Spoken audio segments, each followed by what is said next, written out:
다 같이 일어나셔서 오늘 하나님 말씀 같이 교독하는 시간 갖겠습니다.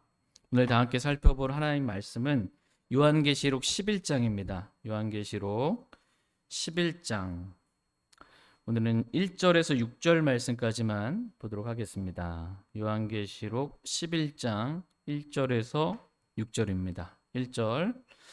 또 내가 막대기 같은 갈대를 받았는데 그때 그 천사가 서서 이르기를 일어나 하나님의 성전과 제단과 그 안에서 경배하는 자들을 측량하되 성전 밖에 있는 뜰은 내버려 두고 측량하지 말라. 그것이 이방인들에게 주어졌으므로 그들이 그 거룩한 도시를 42달 동안 발로 짓밟으리라. 내가 나의 두 증인에게 권능을 주리니 그들이 굵은 베옷을 입고 1260일 동안 대언하리라. 이들은 땅의 하나님 앞에 서 있는 두 올리브 나무요 두 등잔대니라. 만일 어떤 사람이 그들을 해치려 하면 그들의 입에서 불이 나와 그들의 원수들을 삼킬 것이요 또 어떤 사람이 그들을 해치려 하면 그가 반드시 이런 식으로 죽임을 당하리라. 이들이 하늘을 닫을 권능을 가지고 있으므로 자기들이 대언하는 날들에 비가 내리지 않게 하고 또 물들에 대한 권능을 가지고 있으므로 그것들을 피로 변하게 하며 언제든지 자기들이 원하는 때에 모든 재앙들로 땅을 치리라. 아멘. 잠시 말씀을 제가 기도하겠습니다. 네, 오늘 말씀의 제목은 땅에 하나님 앞에 서 있는 두 증인입니다. 땅에 하나님 앞에 서 있는 두 증인이라는 제목으로 하나님 말씀 전하는 시간 갖도록 하겠습니다. 오늘 본문 말씀은 두 증인에 관한 말씀입니다. 그런데 이 두 증인이 누구 앞에 서 있냐라고 했을 때 땅에 하나님 앞에 서 있는 두 증인입니다. 보통 사람들은 하늘에 계신 하나님만을 생각합니다. 그러나 오늘 본문 말씀은 땅의 하나님에 대해서 말씀해 주고 계십니다. 땅의 하나님은 하늘의 모든 영광을 버리고 저와 여러분들을 구원하시기 위해 이 땅에 오신 사람의 몸을 입으신 성육신하신 우리 주 예수 그리스도를 말합니다. 예수 그리스도는 하나님과 동등하신 참 하나님이십니다. 땅의 하나님은 바로 예수 그리스도를 말합니다. 사람들은 하늘의 하나님은 믿는다고 하는데 땅의 하나님은 믿으려 하지 않습니다. 하나님은 내가 믿는다. 그런데 예수 그리스도는 안 믿는 거예요. 하나님이 나와 멀리 저 하늘에 계시고 내가 필요할 때 날 좀 도와주시면 되지 나와 가까이 땅에 계시면서 내 삶을 간섭하지 않으셨으면 좋겠다. 뭐 말씀 보니까 그리스도인이 그 이번 주일날 제가 오성경 공부 배웠죠. 분리에 대한 말씀 배우면서 그리스도인 자매 형제가 입어야 될 옷들에 대해서 옷 입는 스타일까지 간섭하시고 헤어스타일까지 간섭하시고 나의 삶의 어떤 부분들을 좀 터치하지 않으셨으면 좋겠다. 그냥 멀리 하늘에 계신 하나님 이것만 좋아하지 나와 친밀하게 가까이 내 삶을 간섭하신 하나님은 별로 싫은 것입니다. 하나님을 마치 우상을 섬기듯 1년에 몇 번 제사나 지내며 나에게 벌을 내리지 말라고 대신 복을 좀 내려달라고 달래듯 뭔가를 행하는 그러한 일이 아니기를 하나님은 원하십니다. 그런데 오늘날 교회에 다니는 교인들 구원받았다고 하는 그리스도인들 가운데서도 하나님께 벌 받지 않기 위해서 교회를 나와요. 주일날 예배 빠지면 벌 받을 것 같아서 하나님 좀 달래기 위해서 나오고 헌금을 드리고 기도를 하는 것도 복 받기 위해서 그냥 나 좀 도와달라고. 하나님 아시죠? 제가 이만큼 하나님께 헌금했으니까 몇 배는 더 주셔야 되는 거 아시죠? 이런 마음인 것입니다. 하나님을 믿되 성경에 기록된 하나님, 진리의 하나님, 성경의 하나님을 믿는 것이 아니고 자기 마음속에 있는 우상들, 저마다 자기 마음속에 우상들을 세운다고 말씀하고 있거든요. 자기 마음속에 세워둔 우상. 근데 그걸 하나님이라고 이제 부르면서 내가 믿는 하나님이 성경에 기록된 하나님과는 다른 하나님인 거야. 다른 하나님, 다른 예수, 다른 영을 믿는 겁니다. 하나님을 섬기는 것도 성경의 진리의 하나님을 진리의 말씀대로 섬기는 것이 아니고, 이러면 하나님이 좋아해 주시겠지, 내가 생각한 방법대로 하나님을 섬기는 것입니다. 자기 마음을 기쁘게 하기 위해서 그냥 종교 놀이를 하는 것입니다. 노는데 혼자 놀면 재미없잖아요. 같이 모여서 교회에서 같이 놀자고 종교 놀이를 하는 것입니다.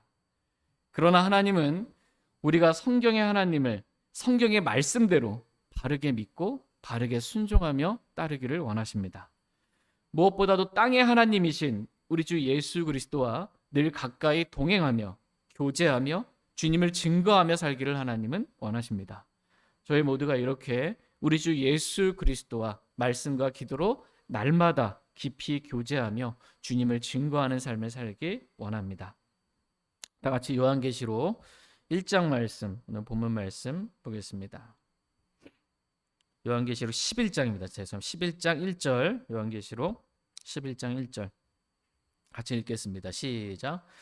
또 내가 막대기 같은 갈대를 받았는데 그때 그 천사가 서서 이르기를 일어나 하나님의 성전과 제단과 그 안에서 경배하는 자들을 측량하되. 또 내가 막대기 같은 갈대를 받았는데 그때 그 천사가 서서 이르기를 일어나 하나님의 성전과 제단과 그 안에서 경배하는 자들을 측량하라고 말씀하고 계십니다. 요한계시록 10장에서 요한은 작은 책을 받았고, 또 지금 이제 뭘 받았냐? 11장에서는 막대기 같은 갈대를 요한이 받은 것입니다. 작은 책은 받아서 먹으라고 받은 것이고, 막대기 같은 갈대는 측량하라고 받은 것입니다. 성경에서 막대기가 이렇게 나오면 주로 막대기는 보통 징계의 수단으로, 잘못된 길로 갈 때 징계하는 수단으로 이렇게 사용이 됩니다. 말을 제대로, 하나님의 말씀을 제대로 듣지 않는 자들을 징계하기 위해서 막대기로 이렇게 내리치고 징계하시는 것입니다.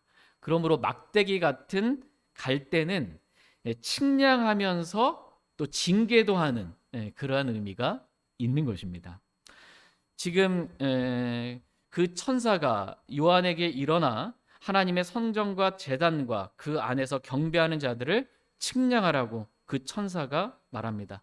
여기서 그 천사는 요한계시록 10장 1절에 기록된 구름으로 옷 입고 하늘로부터 내려오는 강력한 천사를 말합니다.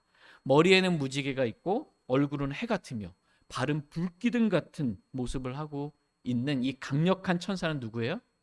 예수 그리스도를 말합니다. 이 강력한 천사가, 예수 그리스도가 지금 요한에게 명령합니다.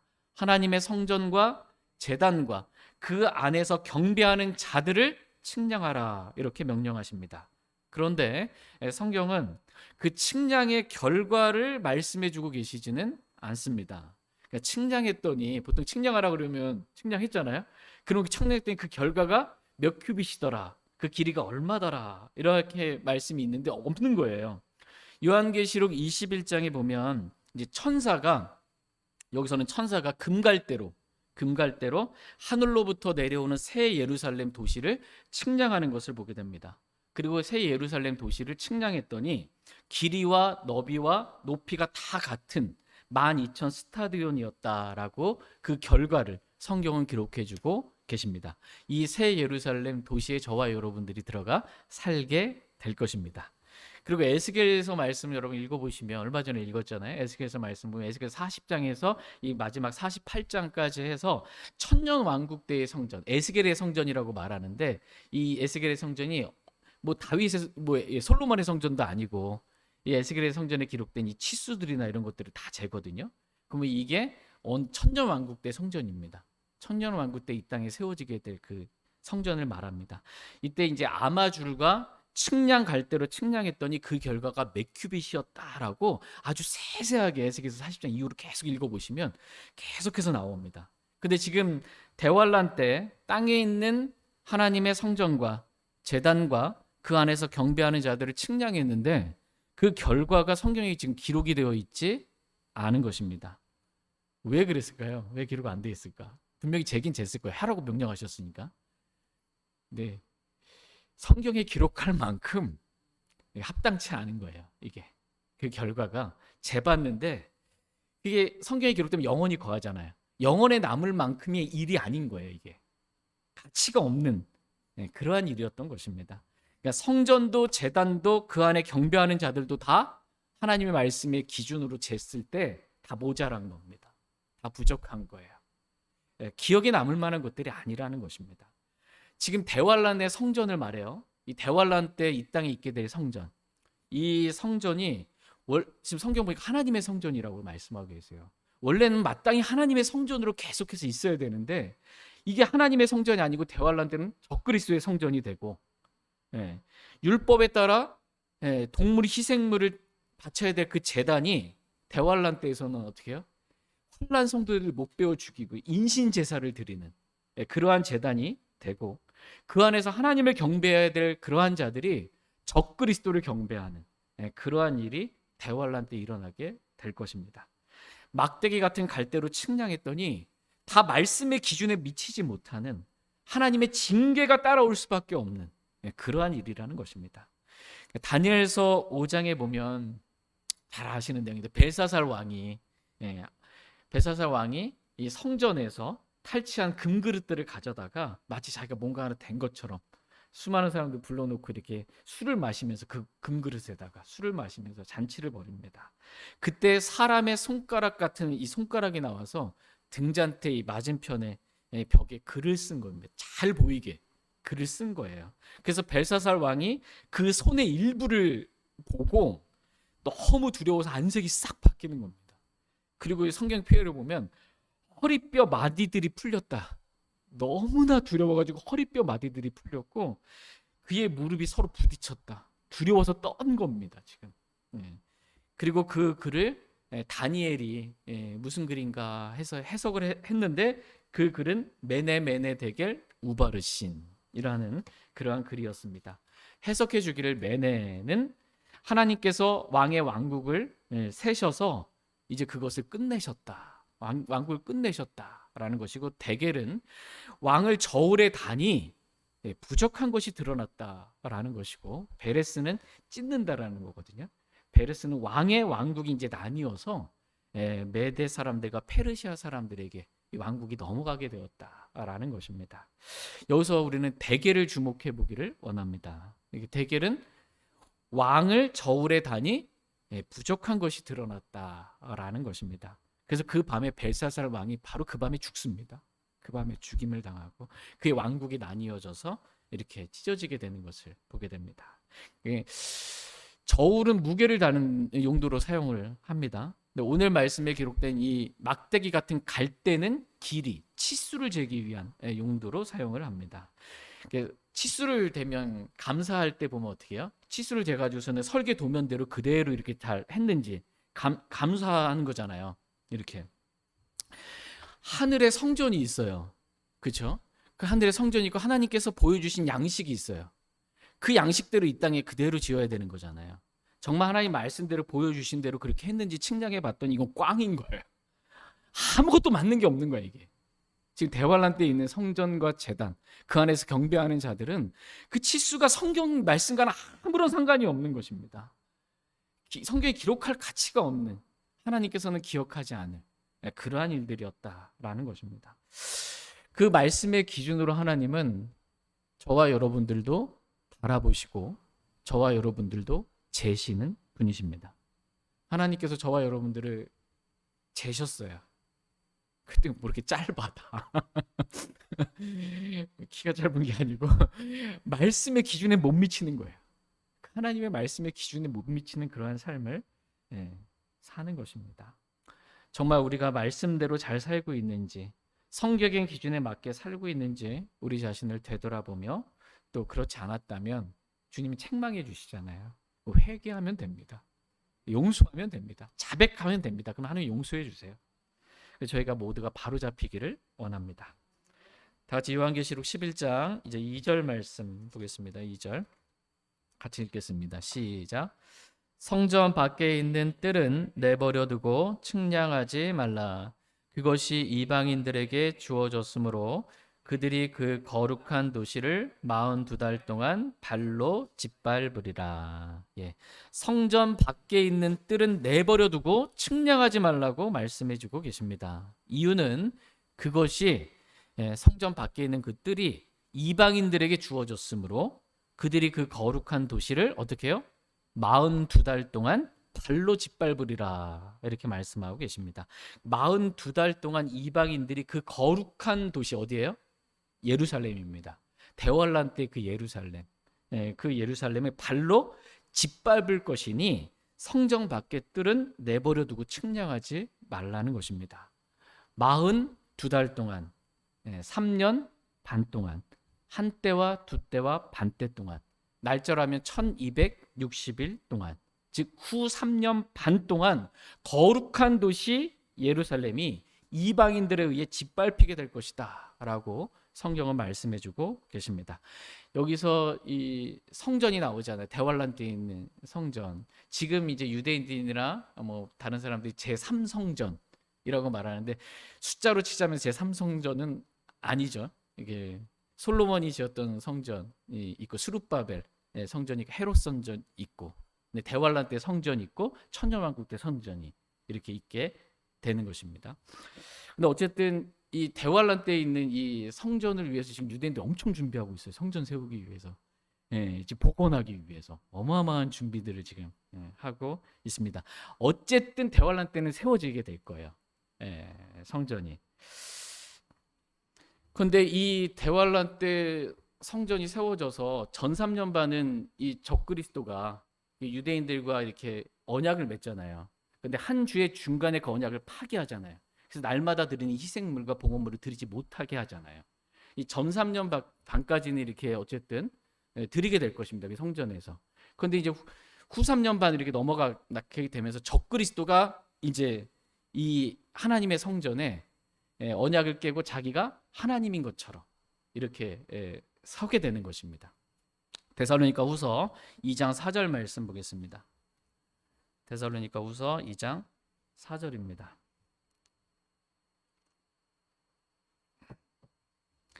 데살로니가 후서 2장 4절 같이 읽겠습니다. 시작. 그는 대적하는 자요 또 하나님이라 불리거나 혹은 경배받는 모든 것 위로 자기를 높이는 자로서 하나님처럼 하나님의 성전 안에 앉아 자기가 하나님인 것을 스스로 보이느니라. 그는 대적하는 자요라고 말씀하십니다. 여기서 그는 그리스도를 대적하는 적그리스도를 말합니다. 그는 자기를 높이는 자로서 모든 교만한 자의 왕, 이 마귀죠. 그는 자기를 높이는 자로서 하나님처럼 하나님의 성전에 앉아 자기가 하나님인 것을 스스로 보이는 자라고 말씀하고 계십니다. 적그리스도는 하나님이 아니잖아요. 하나님이 아닌데 마치 자기가 하나님인 것처럼 수많은 사람들을 속이면서 하나님의 성전에 앉아 많은 사람들로부터 경배받기를 원한다라는 것입니다. 그러니까 종교가 세워난 게 뭐냐면 다 마귀로부터 시작된 거예요. 그 모양과 형태, 시작이 어떠하든지 경배받기를 원하는, 하나님처럼 사람들에게 경배받기를 원해서 수많은 종교들을 마귀들이 세운 겁니다. 마귀가. 다니엘서 9장에 기록된 말씀과도 같이 한 일의 중간에 율법에 따라 드리는 희생물과 봉헌물을 이 적그리스도가 그치게 하고 자신을 믿지 않는 환난 성도들을 잡아서 그들의 목을 베고 인신 제사를 드리는 그러한 제단으로 사용하게 되고, 사람들은 하나님께 경배를 해야 되는데 적그리스도를 하나님인 줄 알고 속아서 그렇게 경배를 하게 되는 것입니다. 알면서도 또 하는 거예요, 적그리스도를. 그리고 성전 밖의 뜰은 42달 동안 이방인들에게 짓밟히게 된다라고 성경은 말씀하십니다. 다 같이 누가복음 21장 말씀 보겠습니다. 누가복음 21장 20절에서 24절 말씀 보겠습니다. 누가복음 21장 20절에서 24절. 20절. 예루살렘이 군대들에 의해 군대들의 에워싸이는 것을 너희가 보거든 그곳의 황폐함이 가까이 온 줄 알라. 그때 유대에 있는 자들은 산들로 도망하고 그곳의 한가운데 있는 자들은 밖으로 떠나며 시골에 있는 자들은 거기로 들어가지 말지어다. 이 날들은 원수 갚는 날들이니 이로써 기록된 모든 것이 성취되리라. 더욱이 그 날들에는 아이 벤 자들과 젖먹이는 자들에게 화가 있으리로다. 그 땅에 큰 고난이 있겠고 이 백성에게 진노가 있으리라. 또 그들이 칼날에 쓰러지고 모든 민족들에게 포로로 잡혀갈 것이며 예루살렘은 이방인들의 때가 찰 때까지 이방인들에게 짓밟히리라. 아멘. 대환란 때 한 주의 중간에 예루살렘이 적그리스도의 군대들에 의해 에워싸이게 될 것입니다. 그래서 예루살렘이 이방인들에게 짓밟히며 황폐하게 될 것이라고 말씀해 주고 계십니다. 그러므로 그때 예루살렘이 적그리스도의 군대에 의해서 이렇게 에워싸고 포위될 때, 그때 유대에 있는 자들은, 대환란 때죠. 그때 유대에 있는 자들은 산들로 도망하고 예루살렘 도시 한가운데 있는 자들은 빨리 도시 밖으로 떠나고, 시골에 있는 자들은 예루살렘 도시로 들어가지 말라고, 이때 어떻게 해야 되는지 행동 지침을 지금 주시는 거예요. 이때 결사항전 하겠다 이렇게 하면 안 돼요. 적그리스도의 군대와 싸워서 내가 예루살렘을 지키리라 이러고 있으면 하나님의 뜻이 아닌 거예요. 그거는 분별해야 됩니다. 이때 빨리 도망치는 거예요. 산들로 도망가고 막 예루살렘 도시 떠나고, 이게 하나님의 뜻입니다. 근데 더욱이 그 날들에는 아이 벤 자들과 젖먹이는 자들에게 화가 있으리라고 말씀하고 계십니다. 아이를 뱄어요. 도망가기가 쉬워요, 어려워요? 어렵죠. 젖먹이는 아이를 데리고 도망다니는 게 너무 어려운 것입니다. 그렇기 때문에 이때에는 화가 있다라는 것입니다. 그 땅에 큰 고난이 있겠고 대환란이 있는 겁니다. 그리고 그들이 이제 야곱의 고난의 때잖아요. 유대인들이 칼날에 쓰러지고 포로로 잡혀가며 예루살렘은 이방인들의 때가 찰 때까지, 즉 42달 동안, 후 3년 반 동안 이방인들에게 짓밟히리라 라고 이렇게 말씀해주고 계십니다. 지금은 이스라엘이 그래도 강대국 가운데 하나로 막, 그죠? 핵도 무장하고 막 이렇게 모든 재정과 외교력을 동원해서 예루살렘이 다시는 이방인들에게 이렇게, 왜 나라를 그동안 잃어버렸잖아요. 빼앗겼잖아요. 간신히 찾았단 말이에요. 다시는 이런 수모를 겪지 않겠다라고. 아무리 그들이 이스라엘이 모든 국방력이든 외교력이든 모든 것을 가지고 이렇게 예루살렘을 지키려 한다 할지라도 하나님의 말씀 뭐라고 말씀하고 계세요? 이 대환란 때 이때 되면 42달 동안 이 이방인들의 발에 의해 짓밟히게 될 것이다. 이렇게 말씀해주고 계십니다. 내가 노력하고 애써도 안 된다는 거예요. 이거는 바꿀 수가 없는 거예요. 시편 127편 1절 말씀 보겠습니다. 시편 127편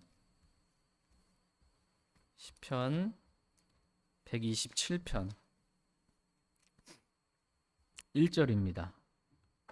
같이 읽겠습니다. 네, 시작.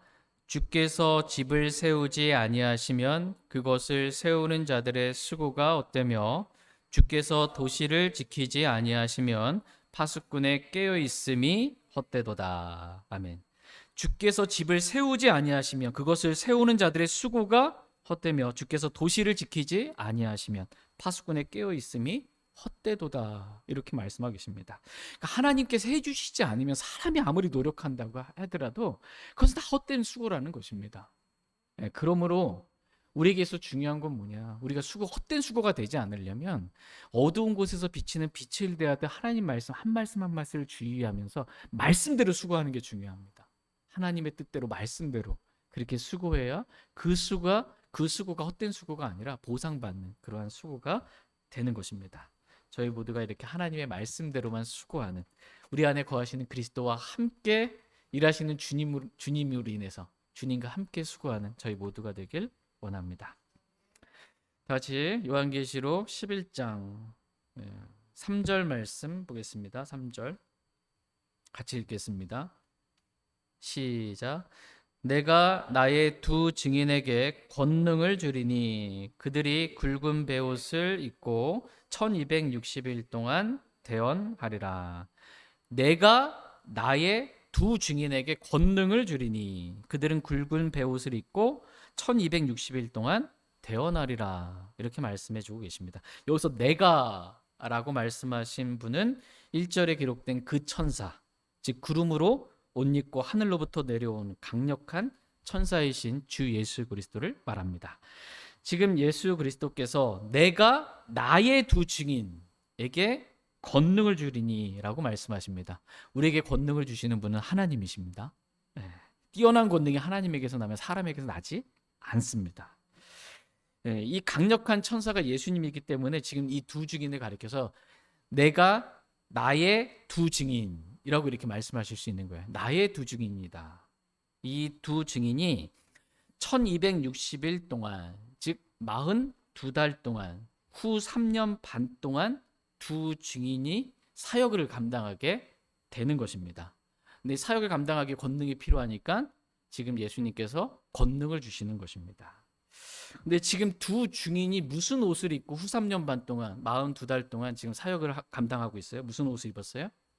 예, 굵은 베옷을 입고 증인의 사역을 감당하는 것입니다.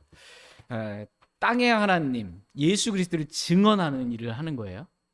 이분이 하늘과 땅의 주이신 분이시고 이 세상의 왕국들을 그리스도의 왕국들로 만드실 분이신 걸, 이 왕국의 복음을 전하는 그런 증인의 사역을 이들이 감당하게 됩니다. 근데 굵은 베옷을 입었습니다. 베옷은 뭐예요? 굵은 베옷은 장례식장에서 죽을 때 입는 그 옷으로 슬픔과 이 애통을 표현하는 그러한 옷입니다. 그러니까 가슴이 찢어지는, 그래서 구약에서 보면 옷을 찢었다는 얘기 나오잖아요. 베옷을 입고 굵은 베옷을 입고 옷을 찢었다. 가슴이 찢어지는 그 애통함을 지금 표현하고 있는 겁니다. 외적으로. 두 증인이 입은 이 굵은 베옷이 이들의 사역이 어떠한 사역인지를 지금 잘 표현해주고 있습니다.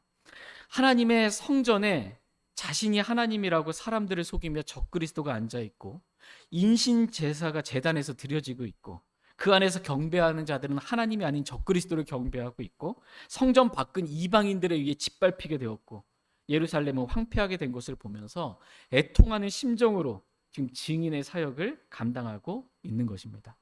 그러다 이 두 증인이 결국 자신의 사역을 42달 동안, 이제 후 3년 반 동안 마치고 나서 이들이 죽습니다. 죽으면 지금 입은 옷이 굵은 베옷이에요. 바로 그냥 장례.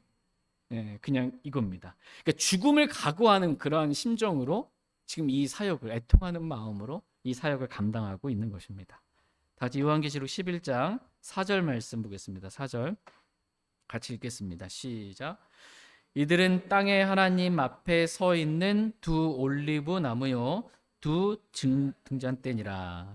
이들은 땅의 하나님 앞에 서 있는 두 올리브 나무요 두 등잔대니라 라고 말씀하고 계십니다. 두 증인은 땅의 하나님의 앞에 서 있는 두 올리브 나무이고 두 등잔대라고 말씀하고 계십니다. 그러니까 등잔대가 하는 일은 뭐예요?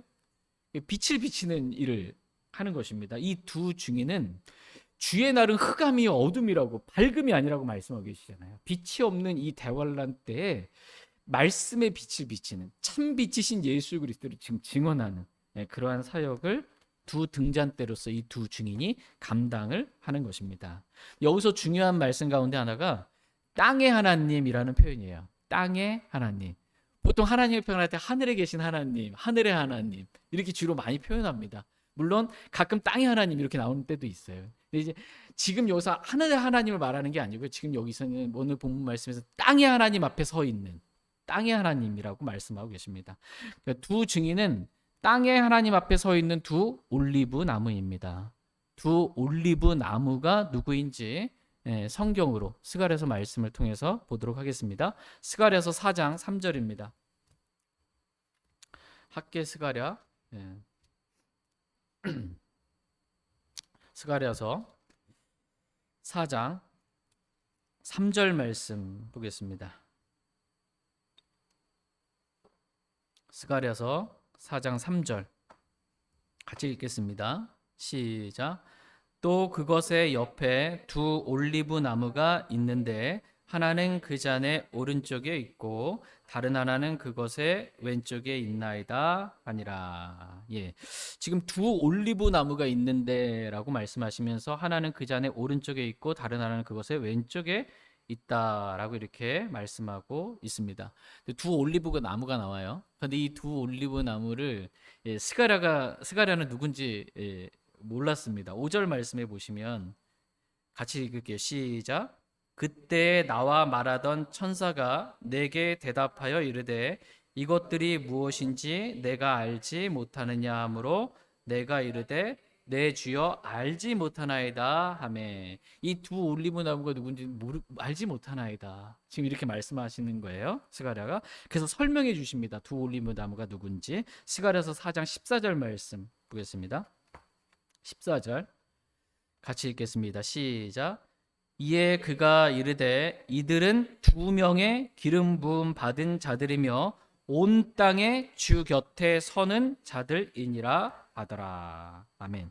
이들은 두 명의 기름 부음 받은 자들이며 온 땅의 주 곁에 서는 자들이라고 두 올리브 나무가 누구인지에 대해서 지금 설명해 주고 계십니다. 그러니까 두 올리브 나무는 일단 몇 명이에요? 두 명이라는 거예요. 두 사람이라는 거예요. 두 올리브 나무는 사람이다. 두 명이다. 두 명은 근데 어떤 두 명이냐? 기름 부음 받은 자들이다. 이렇게 말씀하고 계세요. 그러니까 두 증인은 기름 부음 받은 자들이에요. 기름 부음을 안 받았으면 두 증인이 될 수가 없는 거예요. 근데 구약 시대 때 누구에게 기름을 부어요? 예, 왕에게 기름 붓고 제사장에게 기름 붓고 또 대언자에게 기름 부음을 받습니다. 그러므로 두 올리브 나무는 두 명으로 기름 부음 받은 대언자들이라는 것을 알 수 있습니다. 그리고 이들은 온 땅의 주 곁에 서는 자들이다라고 말씀하고 계십니다. 온 땅의 주, 즉 땅의 하나님 앞에 서는 그러한 자들입니다.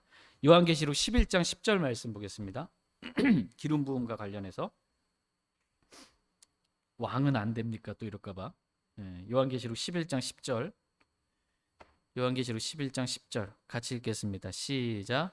이 두 대언자가 땅에 거하는 자들에게 고통을 주었으므로 땅에 거하는 자들이 그들로 인해 기뻐하고 즐거워하며 서로 선물을 보내리라.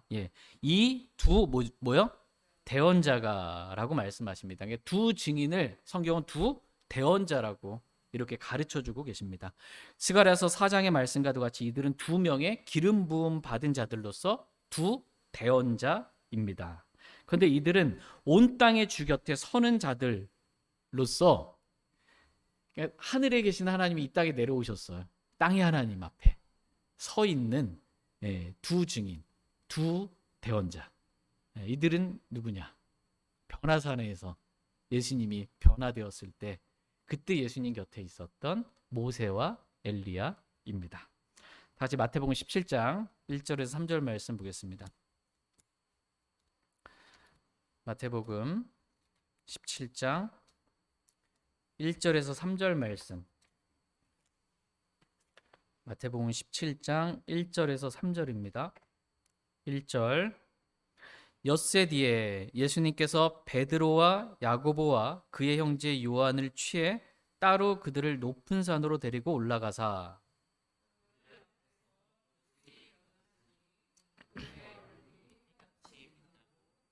그분의 옷이 빛같이 희게 되었더라. 보라, 모세와 엘리야가 그들에게 나타나 그분과 이야기함으로. 엿새 뒤에 예수님께서 베드로와 야고보와 누구요? 그의 형제 요한을 취해 따로 그들을 높은 산으로 데리고 올라가십니다. 그리고 그들 앞에서 예수님의 모습이 변하십니다. 재림때의 모습으로 변모가 되시는 거예요. 그래서 예수님의 모습이 해같이 빛나고 그분의 옷은 빛같이 희게 되었다. 이렇게 말씀하고 계십니다. 요한계시록 10장에 기록된 이 강력한 천사와도 같이 예수님의 얼굴이 해같이 이렇게 빛나게 된 것입니다. 그러니까 예수님이 온 땅의 주, 곧 땅의 하나님이심을 지금 드러내 보여주고 계신 것입니다. 이때 예수님과 함께 이야기하던 두 대언자가 있었습니다. 누구예요? 모세와 엘리야입니다. 그러니까 요한계시록을 기록한 요한은 이때 봤잖아요. 요한이 봤거든요. 베드로, 야고보, 요한 직접 봤단 말이에요. 땅에 하나님 앞에 서 있는 두 올리브 나무, 두 증인, 두 대언자.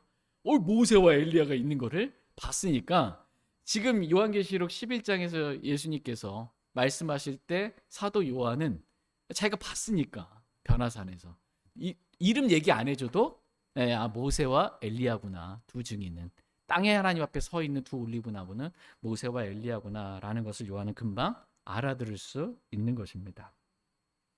그러나 성경에 익숙하지 않은 사람들, 성경적인 배경도 별로 없고 성경을 기록된 대로 믿지도 않고 성경과는 상관없는 이방인들, 이런 사람들은 이게 아주 난해 구절인 거죠. 이게 두 증인, 두 올리브나무, 누군지 막 서로 막 각기 다른, 그래서 사사로운 해석들이 막 쏟아져 나오게 되는 겁니다. 이제 그래서 특히 이단들은 이 두 증인, 뭔가 좋은 것 같잖아요. 두 증인이 온 땅에 하나님 앞에 서 있는 두 증인이니까 하나는 일단 예수님, 우리 이렇게 탁 박아놓고 그 다음에 또 다른 두 증인 가운데 하나는 바로 내가 그 증인이다, 이렇게 되는 게, 문성명 같은 경우가 내가 이 두 증인 가운데 하나다, 하나는 예수님이고 내가 증인, 두 증인 가운데 하나다라는 거예요.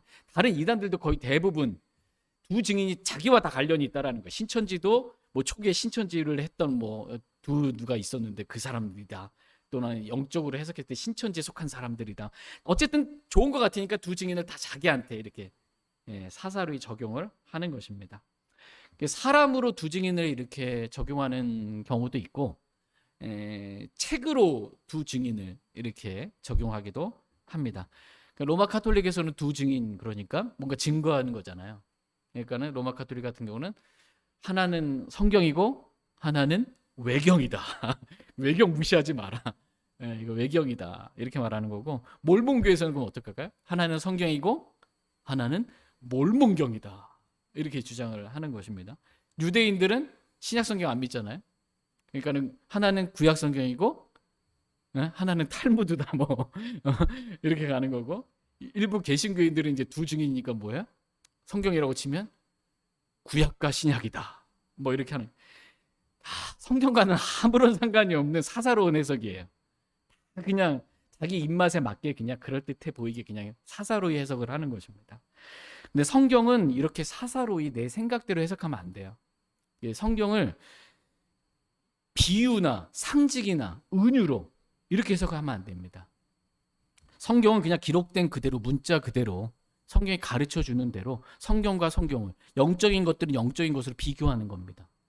영의 말씀들을 영의 말씀들을 비교하면서 성경이 정의해 준 대로 그대로 이렇게 찾아가면 되는 것입니다. 그러면 이게 뭐 두 증인이 누구구나, 두 올리브 나무가 누구구나 라는 것을 분명하게 정확하게 알 수 있게 됩니다. 근데 성경의 단어를 막 빼고 해석을 하고, 없는 단어 막 이렇게 집어넣으면 해석이 잘 되니까 단어 첨가해서 해석을 하고, 또 이 단어에 성경은 내장사전이 있다고 말씀드렸습니다. 그죠? 첫 번째 언급의 원칙도 있고, 이 첫 단어가 첫 번째 언급됐을 때 그 단어의 뜻이다라고, 용례가 이러하다고, 그 의미는 이러하다고 이 단어의 정의를 내려주십니다. 성경에서 그 단어를 정의 내려주는데, 성경이 내려주신 정의와는 상관없이 내가 이 단어를 재해석하는 거예요. 재정의를 내리는 겁니다. 언어 유희라고 그래야 돼. 언어 혼란입니다. 단어를 가지고 사람들을 속이는 겁니다. 같은 말을 말하는데, 예수님, 그럼 우리는 성경에 기록된 예수님이 다른 예수를 지금 말하고 있는 거예요. 바꾸는 것입니다. 이렇게.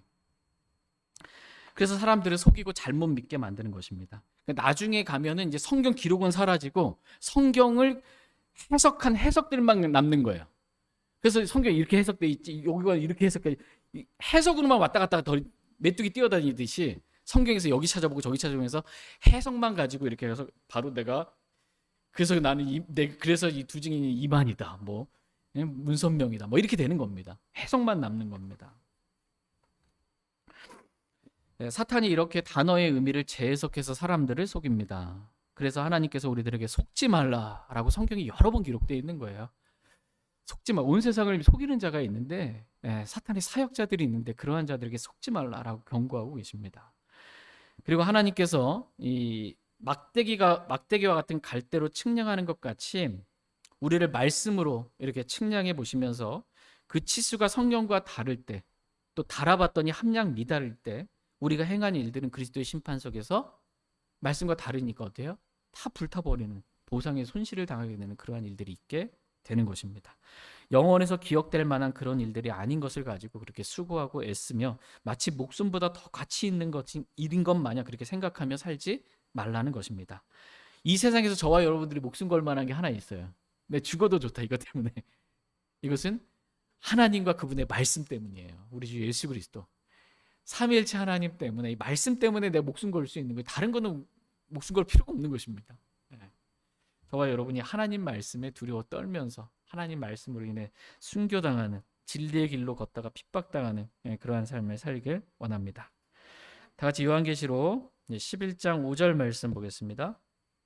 11장 5절 같이 읽겠습니다. 시작. 만일 어떤 사람이 그들을 해치려 하면 그들의 입에서 불이 나와 그들의 원수들을 삼킬 것이요, 또 어떤 사람이 그들을 해치려 하면 그가 반드시 이런 식으로 죽임을 당하리라. 지금 하나님께서 땅에 하나님 앞에 서 있는 두 증인이 누구인지, 그들이 하는 사역을 통해 다시 그들을 누구인지를 설명해주고 계시해주고 계십니다. 그들이 두 증인이 행한 일들을 보고 그들이 누구인지 너희가 분명하게 더 확증하라는 것입니다. 만일 어떤 사람이 두 증인을 해치려 하면 그들의 입에서 뭐가 나와요? 불이 나와 그들의 원수들을 삼키고 그들을 죽인다, 이렇게 말씀하고 계십니다. 그러니까 해치려고 하면 도리어 해치려고 하는 사람들이 죽임을 당하게, 불에 의해서 죽임을 당하게 된다라는 것입니다. 구약의 대언자들 중에 이런 대언자가 두 명이 있었습니다. 누굴까요? 모세와 엘리야입니다. 다시 민수기 16장 35절 말씀 보겠습니다. 민수기 16장 35절입니다. 민수기 16장 35절 말씀. 민수기 16장 35절 같이 읽겠습니다. 시작. 주로부터 불이 나와 향을 들인 250명을 태워버렸더라. 주로부터 불이 나와 향을 들인 250명을 태워버렸더라라고 말씀하고 계십니다. 이들은 이제 고라와 다단과 아비람과 함께 모세와 아론을 대적한 그러한 자들입니다. 모세와 아론을 대적하여 뭐라고 말했냐면 이들이 너희가 분수에 넘치게 행하는도다. 모세와 아론에 대해서 말하는 거예요. 분수가 넘친다. 온 회중 곧 그들이 각각 거룩하며 주께서도 그들 가운데 계시는데 너희가 어찌하여 너희 자신을 주의 회중보다 높이느냐라고 이렇게 모세를 대적하는 말을 한 것입니다. 이 말을 듣고 모세가 얼굴을 땅에 대고 엎드린 거예요. 잘못하면 내가 죽겠다 싶은 거예요. 모세를 해치려고 한 것입니다. 그런데 하나님께서 반대로 모세를 해치고자 하는 자들을 불이 나와서 그들을 해치신 것입니다. 불로 그들을 태워 버리신 것입니다. 두 번째는 엘리야입니다. 다 같이 열왕기하 1장 10절 말씀 보겠습니다. 열왕기하 1장 10절 말씀 같이 읽겠습니다. 열왕기하 1장 10절 같이 읽겠습니다. 시작. 엘리야가 50인 대장에게 응답하여 이르되 내가 만일 하나님의 사람이라면 불이 하늘에서 내려와 너와 내 부하 50명을 태워버리기 원하노라 하매 불이 하늘에서 내려와 그와 그의 부하 50명을 태워버렸더라. 지금 아하시아 왕이 50인 대장과 50명의 부하들을 엘리야에게 보내서 엘리야를 해치려고 한 것입니다. 그랬더니 도리어 엘리야를 해치려고 했던 자들이 불에 타 죽게 된 것을 보게 됩니다. 구약의 다른 대언자들을 보면 다른 대언자들은 그냥 때리면 맞았고요. 다른 대언자들은 그냥 저항하지 않고 그냥 맞았고 감옥에 가두면 그냥 갇혔고 죽이면 그냥 죽이고 순교했지 해치는 거 그대로 해함을 그냥 당했지. 근데 이 모세와 엘리야 이 둘은 반대가 된 거예요. 이들을 해치려고 하면 불이 나와서 그들을 해치게 된 것을 보여주고 계십니다. 이러한 예를 보여주신 이유는 이들이 모세와 엘리야가 대환란 때 앞으로 이러한 사역들을 두 증인으로서 감당하게 될 것임을 미리 이렇게 보여주신 것입니다. 그래도 나는 이 두 증인이 누구인지 잘 모르겠다라고 하는 분들이 분명히 있을 것을 아시고 또 이 두 증인이 다른 권능들을 행한 걸 통해서 또 이 두 증인이 누구인지 또 가르쳐주고 계십니다. 자상하세요, 주님은. 다 같이 요한계시록 11장 6절 말씀 보겠습니다. 요한계시록 11장 6절. 요한계시록 11장 6절 보겠습니다. 6절 같이 읽겠습니다. 시작. 이들이 하늘을 닫을 권능을 가지고 있으므로 자기들이 태어나는 날들에 비가 내리지 않게 하고 또 물들에 대한 권능을 가지고 있으므로 그것들을 피로 변하게 하며 언제든지 자기들이 원하는 때 모든 재앙들로 땅을 치리라. 아멘. 이들이 하늘을 닫을 권능을 가지고 있으므로 자기들이 태어나는 날에 비가 내리지 않게 하고 라고 말씀하고 계십니다. 그러니까 두 증인이 땅의 하나님으로부터 받은 권능은 사도의 표적과는 비교할 수 없을 만큼의 강력한 권능을 지금 부여받은 것입니다. 이유는 이 두 증인이 대환란 때에 전무후무한 거잖아요. 이 대환란 때에 증인의 사역을 잘 감당할 수 있게 하기 위함입니다. 두 증인이 받은 권능은 하늘을 닫을 권능이라고 말씀하고 계십니다. 그래서 이들이 태어나는 날들에 비가 내리지 않게 한다 이렇게 말씀하고 계십니다. 그러니까 두 증인이 사역하는 기간이 얼마만큼이에요? 42달, 3년 반, 후 3년 반. 이 동안은 하늘을 닫을 권능이 있어가지고 비가 안 내린다 이렇게 말씀하고 계십니다. 후 3년 반에는 비가 안 내리는 거예요. 극심한 가뭄입니다. 지금 뭐 몇 달만 비 안 와도 난리 나는 거예요. 그냥. 그러니까 비가 내리지 않으면 곡식이 자랄 수가 없어요. 가축이 뭐 먹을 물도 없고 사람이 마실 물마저도 없게 되는 것입니다. 3년 반 동안이면 진짜 극심한 고통이 땅에 거하는 자들에게 임하게 되는 것입니다. 그러니까 구약의 대언자들 중에 하늘을 닫아서 비를 내리지 못하게 한 대언자가 있었습니다. 엘리야입니다. 엘리야. 다 같이 야고보서 5장 17절 말씀 보겠습니다. 그런데 아주 기가 막히게 비가 내리지 않는 날짜도 또 맞아요. 또 야고보서 5장 17절. 야고보서 5장 17절 말씀 보겠습니다. 같이 읽겠습니다. 시작. 엘리야는 우리와 같이 동일한 성정의 지배를 받은 사람이지만 비가 오지 않기를 그가 간절히 기도하니 3년 6개월 동안 땅에 비가 오지 아니하였고. 아멘. 엘리야가 간절히 기도하니 3년 6개월 동안 땅에 비가 오지 아니하였다 이렇게 말씀하십니다. 엘리야가 이스라엘 백성에게 누가 하나님인지 알게 하기 위해서 지금 비가 오지 않기를 간절히 기도했던 것입니다. 어디 한번 니네 고통 한번 당해봐라 이 얘기가 아니고 하늘에서 비를 내리시는 분, 이분이 누군지 바알이 아니라는 겁니다. 그러한 우상이 아니라는 겁니다. 살아계신 하나님만이 우리에게 비를 주실 수 있는 그러한 분이시다. 참 하나님이 누구신지 보여주기 위해서 간절히 기도한 것입니다.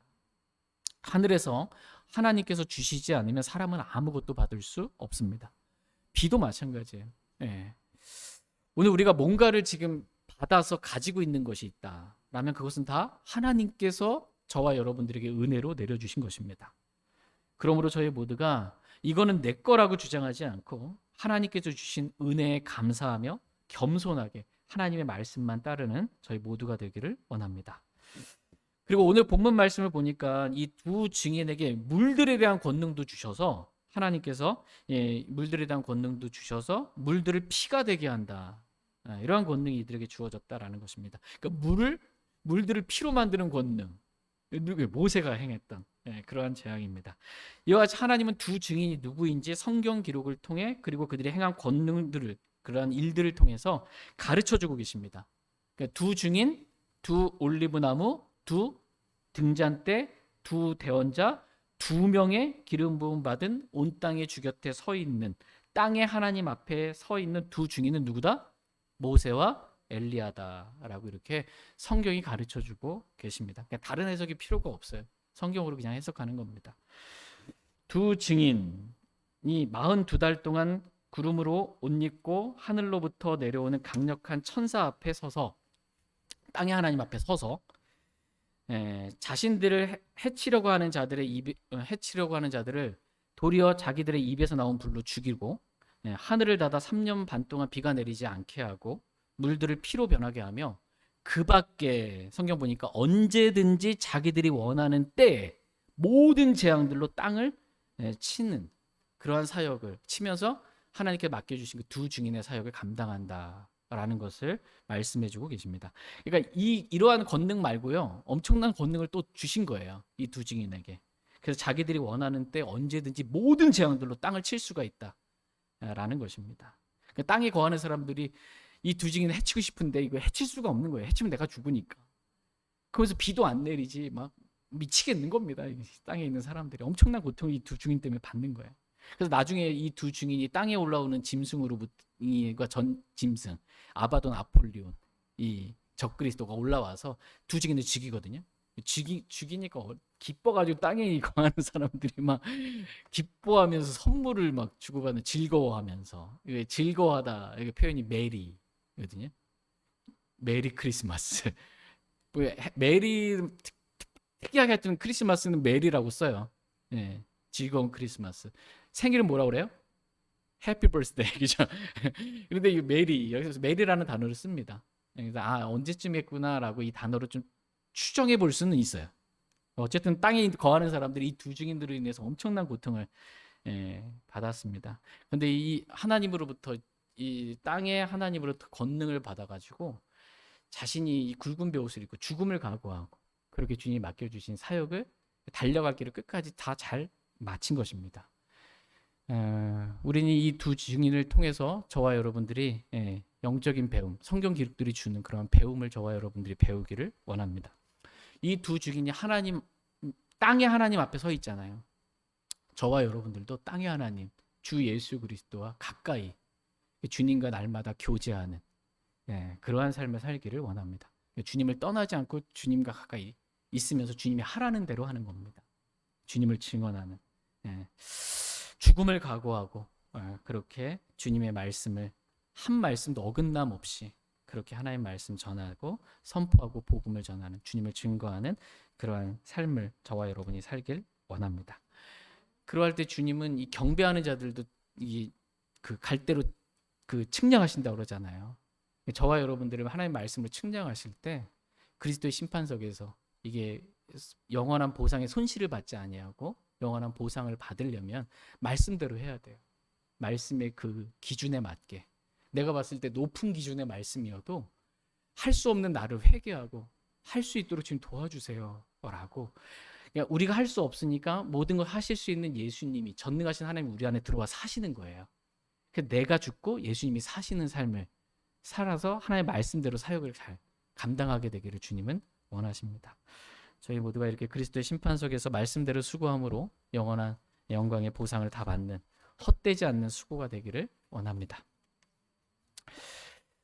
제가 대표로 기도하고 개인적으로 주님 앞에 나아가 기도하는 시간 갖도록 하겠습니다.